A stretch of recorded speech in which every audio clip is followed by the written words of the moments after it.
কি দেখতে পাচ্ছেন? হরুপ অর্থাৎ অ্যাবসেন্ট ফ্রম ওয়ার্ক। আসসালামু আলাইকুম বন্ধুরা, সবাইকে আর একটি নতুন ভিডিওতে শুভেচ্ছা, অভিনন্দন ও ভালোবাসা। বন্ধুরা, স্ক্রিনে যেটি দেখতে পাচ্ছেন এটি কিভাবে চেক করবেন জানেন? খুব শর্টে সীমিত আকার আপনাদেরকে দেখিয়ে দিব। আপনার ইকামার স্ট্যাটাসটি কী? আপনাকে এখানে যেটি করতে হবে, আপনি ইকামা নাম্বারটি দিবেন। আমি একটি ইকামা নাম্বার দিয়েছি এবং এখানে আমি ক্যাপচার কোডটি দিব। ক্যাপচার কোডটি হচ্ছে 925976। আপনাদের ক্ষেত্রে আরও অন্যটি আসতে পারে। জাস্ট আমি এই গ্রিনটাতে ক্লিক করব। ক্লিক করার পরে একটুখানি লোডিং নেবে, নিয়ে আমাদের সামনে এমন একটি ইন্টারফেস আসবে। আপনার নাম আসবে। নাম আসার পরে আপনি অবশ্যই এটাকে ইংলিশ করে নেবেন।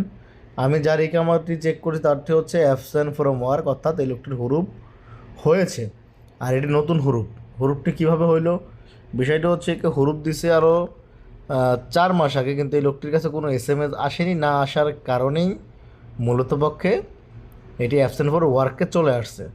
আর এটি চেক করার জন্য আপনি লিঙ্কটি কোথায় পাবেন জানেন? আমি আপনাদেরকে প্রথম কমেন্টে লিঙ্ক দিয়ে রাখবো। তো আমরা এখন হুরুপ ছাড়া একটি কামা চেক করব। ধরেন আমরা এই কামাটি চেক করলাম, এখানে ক্যাপচার নাম্বার দিব। ক্যাপচার নাম্বারটি যদি একবার একটা আসে, যেটা যখন আসবে সেটা তখন দিয়ে আপনাকে চেক করতে হবে। দেখেন, আমি এখন আরেকটি কামা নাম্বার দিয়ে চেক করলাম, সেটি কি আসতেছে? ক্যাপচার নাম্বারে ভুল আসতেছে। তো যাই হোক, আমরা আবার দিব 225724। আবারও ক্লিক করলাম। হ্যাঁ, দেখতে পাচ্ছেন নাম চলে আসছে, সব চলে আসছে, কোম্পানির ডিটেল চলে আসছে। দেখেন এটা কি লেখা আছে? অন দ্য জব, অর্থাৎ এটি হরুপ নেই।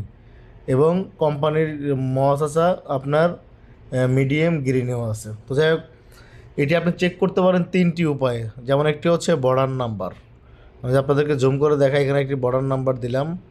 আরেকটি হচ্ছে ইকামা নাম্বার, এখানে হচ্ছে পাসপোর্ট নাম্বার। আপনি যে কোনো একটি ওয়েতে চেক করতে পারেন আপনার কফিল কিংবা কোম্পানি আপনার সঙ্গে করেছে।